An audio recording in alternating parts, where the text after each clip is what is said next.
সপোনত দান কৰা দেখা কেনেকুৱা সপোন হয়। নমস্কাৰ বন্ধু বান্ধৱীসকল, আপোনালোকক মোৰ চেনেললৈ স্বাগতম জনালোঁ।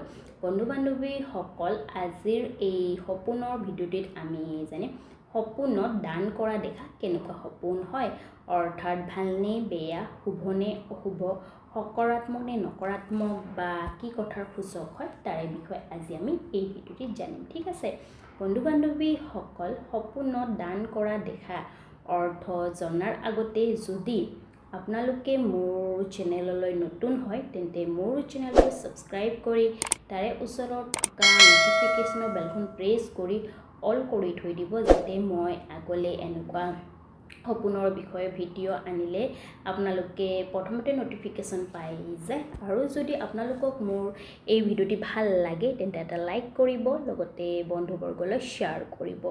আহক তেন্তে বন্ধু বান্ধৱীসকল, এতিয়া আমি জানো সপোনত দান কৰা দেখা কেনেকুৱা সপোন হয়। বন্ধু বান্ধৱীসকল, সপোনত দান কৰা বা দান দিয়া ভাল তথা শুভ সপোন মনা হৈছে।